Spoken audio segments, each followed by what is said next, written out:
Hello, BookTube. I have a little bit of TBR torture for you here. We'll just call it that. We don't have to call it a Thursday Reads or anything like that. We'll just call it TBR Torture, where I wave new books in front of you in the hopes that you will be interested. And the first one is an oddity. It's a downright oddity. I wouldn't have thought it could make a whole book, and I was proven wrong. I loved it. Absolutely loved it. Even though it is downright terrifying. It is by John Ebel. And it is New England earthquakes. The surprising history of seismic activity in the Northeast. And the back doesn't have any blurbs or description. It just has no earthquakes in New England? Think again! It's got buildings toppling over. And the author just goes through the historical records and finds, not only in the relatively modern time where we know of earthquakes, but he goes back into the records, the colonial records and whatnot, to find written proof of earthquakes in the more distant past. Paints a very interesting picture, not just of the earthquakes themselves, but of the varying ways that the region has reacted to them. So I found it unsettling. but if you live in New England, you might want to give it a read. This next one was fascinating. Just fascinating. A bit on the dry side, but essential reading. For the doctrinal split in Islam between Shia and Sunni, that has defined the world for so long. We are all living on one side or another of that shift and at the mercy of its violence. And that's what this is. This is by Dilip Hero, and it is Cold War in the Islamic world. And the Cold War he envisions here is the long struggle between Iran, which is 6,000 years old, and Saudi Arabia, which is less than 100 years old. The long partisan struggle between the two of them, and between, by extension, Shia and Sunni Islam. And I thought it was fascinating. Just fascinating. The author sometimes goes into the weeds just a bit, but I myself don't mind that in a book like this. I want more of the author's learning on the subject, not less. And I especially don't want the author to think, and this author never does, I don't want an author of a book like this to think that I know already something that I don't. Because people that write on these subjects are often dauntingly expert on them, and I don't want them assuming that I am. So I read this, really liked it. I would love to write about it for an Arab audience. I would love to write about it on the other side of the world for the National. I'll have to float it by them and see if they take it. A lot of times they don't, because I write regularly for the largest circulation English language newspaper in that part of the Arab world. And a lot of times, my editor there plunks instead for Anglophile subject books, for Western history. Every once in a while, I write regularly for there on Arab subjects and Islamic subjects, but a lot of times she just fills my docket with stuff that is indistinguishable from the stuff that would be picked by an American or an English commissioner. So I'll have to see. I usually have a good chance. There's one book coming up on the Arab world that I want to really push for, and this is not it. I'd love to write about this, but if I have to pick and choose, this won't be it. This next one is something we've seen on this channel. This is a finished copy. It's a translation, and I just recently finished it, and I thought it was really good. Really, really good. Made me want to read it in the original. This is Homeland by Fernando Aramburu, and it's translated by Alfred McAdam. And it's, well, let me read it to you. We saw it on this channel, but I think we saw it a while ago. Fernando Aramburu's internationally acclaimed novel evokes the unresolved history of violence, giving a fictional account of lives shattered by Basque terrorism, even as it rekindles debate about truth and reconciliation. Lifetime friends become bitter enemies when the father of one family is killed by militants, one of whom is the son from another family. Told in short sections highlighting a rich multiplicity of characters from all walks of life, Homeland brilliantly unfolds in non-linear fashion as it traces moral dilemmas faced by the families of the murder victim and perpetrator alike. And that description might make you think that this is going to be heavy on the politics, and you get the whole of the political world of the conflict that is, the molten heart of the storyline. But the thing that impressed me when I was reading it is the personal element. And the chapters, the sections are sometimes very quick, very fast.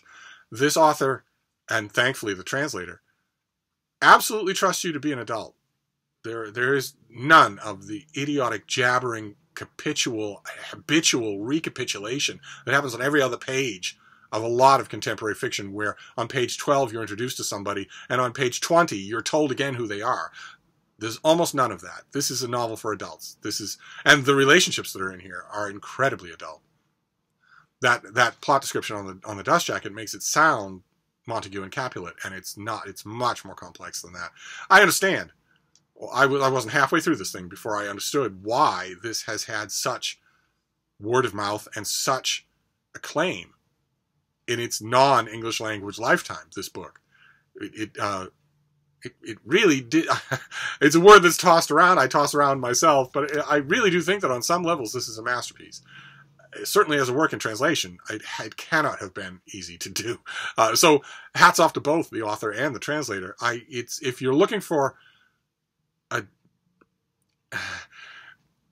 complicated, demanding work, then this would be a strong recommendation. And this next one, complicated and demanding, yes, a very different thing. This is one of the greatest living American writers, he will soon be a very visible presence in your bookstores, thanks to a great reprint run that's coming out. He's one of the greatest living American writers, and I say that even though he is also an absolutely archetypal dude bro author. What are you going to do? Sometimes dude bro authors can be brilliant. This is, of course, James Ellroy, and this is This Storm. Let me see. L.A., winter 1942. There's a brand new war escalating. We've got war profiteer cops going up against a blood-crazed fifth column. Homegrown Nazis, commies, and race racketeers. Bad juju is ascendant. There's a corpse unearthed in Griffith Park. There's an unsolved gold heist and a baffling double cop snuff. The cover copy is being written in Ellroy's signature patois. L.A. is all cataclysm. It's the time of James Ellroy's This Storm. And this follows Perfidio, the first volume in this new trilogy. And the reason why I say it's going to be everywhere in bookstores is because there's an Everyman's Library reprint. Massive thing. 2-volume reprint. I think, doesn't it say here?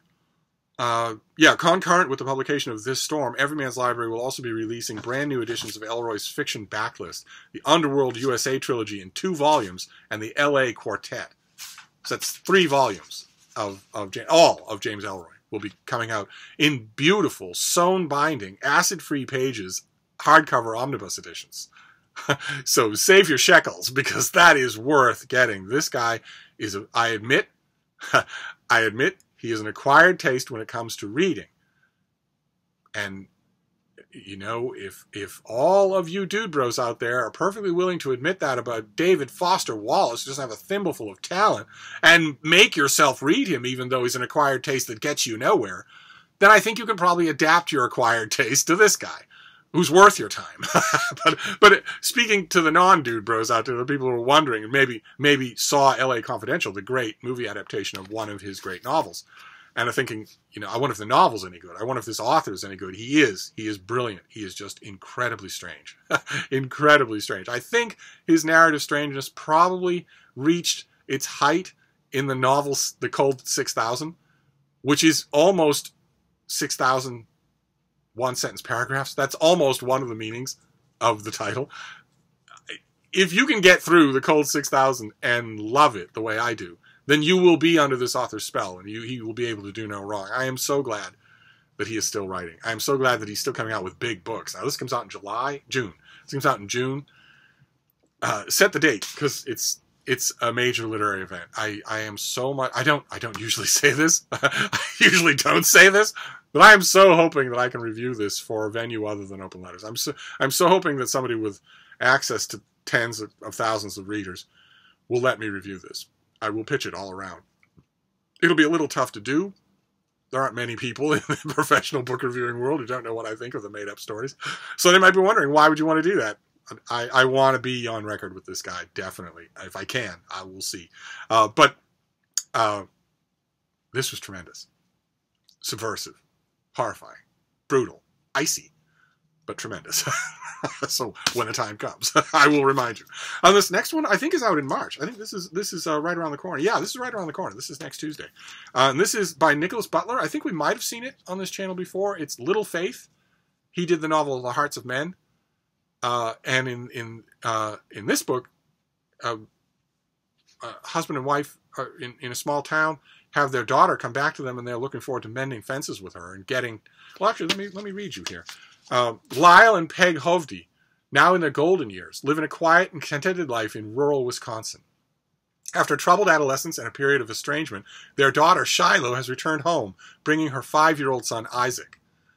The joy of a grandchild has given the Hovdes a chance to heal old wounds and forge new bonds, and Lyle is determined to keep his family intact for the rest of his days. Shiloh has changed in her time away from home. She's now deeply involved as a member of an extremist church and commits herself to its strict religious rules with feverish devotion. The church's pastor is smitten with Shiloh and is even more captivated by Isaac, who he believes has a God-given ability to heal the sick. And that pastor is an incredible fictional creation. And one of those classic American fictional creations who is a wild card, a moral and even a physical wild card. The Hovdes, father and man and wife, are a little bit on the cookie cutter side. They are clearly meant to be a backdrop for the rest of the novel, and that's not really fair because real people are never backdrops. They are active ingredients in their own lives. But the thing that impressed me about this book, and it will carry you away, and the Hovdes eventually gain 3 dimensions anyway because of the horrible trials that happen after the midpoint of the novel. The thing that impressed me about it is that it is a very good example of an extreme rarity in American fiction, which is an intelligent treatment of religious faith.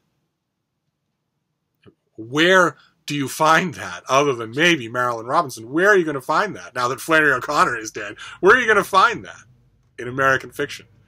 By intelligence, I mean neither, Smurfy and all smiles and baby unicorns like in the 99.9% of all Christian fiction, or the other end of the spectrum, where anyone who even so much as says a Hail Mary must be Satan himself, and will certainly be responsible for all the wildlife being raped or whatever. It's very hard to find something in the middle, something intelligently dealing with the nature of faith in America. The Hovdes would call themselves faithful people, but this new pastor and this new life that Shiloh is involved in is nothing like what they call their faith, and it brings everything into question for everybody except the pastor. So I was totally caught up. By the halfway point, I was totally caught up. And the neat thing about, I read this author's previous book, and this is something he does really well in the narratives that he writes. And it's deceptive because it doesn't look hard, but it is. If you've ever written, and those of you who've written fiction will know, it's very hard. He does something really well in that he lays the foundation and then opens the horizon flat to a peril, a horrifying peril that is approaching his protagonist. So that there's no blind corner. You can see it coming. And yet, nobody in the book can find a believable way to get out of its way. That is an amazing thing. That's an amazing narrative gift. I'm not sure I'm describing it right, but it'll work on you for tension. Tension is really bad when you don't know what you're afraid of, but when you can see it coming, it's even worse. So I do very much recommend this. It comes out next week, and then this last one is also a recommendation. I'm a trifle, just a bit disappointed with it because it has more potential than it seizes, but considering that this sort of thing isn't done at all, I'm very happy with it. This will be an author who's familiar to you. Alexander McCall Smith has written a ton of beloved, slim, no-stakes murder mystery series. And they've been enjoyable. I have certainly liked them. I have also enjoyed, from time to time over the decades, sitting down for a long, stem-winding talk with the author. He is every bit as garrulous and funny and friendly as you would imagine from his books. That's one of those rare instances where the author is just what you imagine them to be like. And this is his latest book. It comes out in April, and it's a Detective Varg novel, and it's called The Department of Sensitive Crimes. And you'll notice an umlaut. That's just the first hint that this is going to be, yes, you guessed it, a light satire of Scandinavian noir fiction. A body of fiction that has badly needed a send-up for a long time now. And this is, so he put an umlaut over his name. And this is close to that. First we get a definition of terms. Scandi noir is a noun that means a genre of crime fiction written from a police point of view, featuring bleak landscapes, plain language, and violent activities. But then there's another term, Scandi blanc. Get it? Red and white wine. Scandi blanc is a noun meaning a wholly original genre of fiction marked by unusual cases. These are the crimes and criminals you won't find in the newspaper or on the 10 o'clock news, unless it's a particularly slow news day. And this is the Department of Sensitive Crimes. And let me describe this to you. The opening on the back is meant to be read in the tone and cadence of the opening of the great TV show Law and Order. In the Swedish criminal justice system, certain cases are considered especially strange and difficult. In Malmö, the dedicated detectives who investigate these crimes are members of an elite squad known as the Sensitive Crimes Division. These are their stories. Cluck-clung. The first case, a small matter of a man stabbed in the back of the knee. Who would perpetrate such a crime and why? And at one point in the novel, someone says, well, if you're going to stab somebody in the back of the knee, you really want them to be in pain. It seems personal. Well, yes. Next, a young woman's imaginary boyfriend goes missing. But how on earth do you search for someone who doesn't exist? And in the final investigation, the eerie secrets that are revealed under a full moon may not seem so supernatural in the light of day. No case is too unusual, too complicated, or too, well, insignificant for our squad to try to solve. And the squad, in case you're wondering, the team is made up of Ulf, the wolf, Varg, the top dog, thoughtful and diligent, and also boring and hangdog, a perfect send-up of the normal Scandinavian noir hero. Anna Bergesdottir, who's in love with Varg's car and possibly Varg himself. Carl Holgersson, who likes nothing more than filling out paperwork and talking about it endlessly, as you will see in Scandinavian noir. There are police procedurals in which you get a lot of paperwork. And Eric Nyquist, who is deeply committed to fly fishing. With the help of a rather verbose local police officer, this crack team gets to the bottom of cases other detectives can't or won't bother to handle. Equal parts hilarious and heartening, the Department of Sensitive Crimes is a tour de farce from a true master. And the only hint of disappointment I have in this book is that the satire isn't sharp enough. This author is a friendly author, and he can't resist, by the end of the book, he can't resist redeeming his characters from the triviality of their careers. He can't resist doing that. And it's done in a very heartwarming way. This could make a terrific feel-good movie. Just terrific. It reminded me in some ways of the Dead Lions series set in England, where there's the slow house where the slow horses go, who've been, for scandal or incompetence or whatever, they've been sort of shunted to this one department where they have nothing crimes to work on. And they eventually do redeem themselves by stumbling onto a major crime. It reminded me in some ways of that, only the humor is much more ascendant in this book. So this comes out in April. I strongly recommend it if you want to just be smiling while you read a book from start to finish. You go to Alexander. I love that. You go to Alexander McCall Smith for that anyway. And this is just him having a ball. So there you go. That is a TBR torture for you. We have the Department of Sensitive Crimes. Little Faith by Nicholas Butler, who I think is working his way up book by book to being a truly major author, a truly major American author. We shall see. Then This Storm by the great James Ellroy needs no further embellishment from me. Then Homeland by Fernando Aramburu, in a great English translation. The Cold War in the Islamic world. A very interesting split. I had not thought about it in the systematic way that this author does between a very old nation and a very new nation, and their efforts to stop themselves from outright fighting each other, while also trying to counter and dance with each other across the whole country, across the whole world. A fascinating subject. And lastly, New England earthquakes. Just in case you thought that you were safe in Boston, you are not. So there you go. That is a little bit of TBR torture for you. I will wrap this up for now. I've exhausted my meager stores of energy, but if I regain them, I will be back. Thank you, BookTube.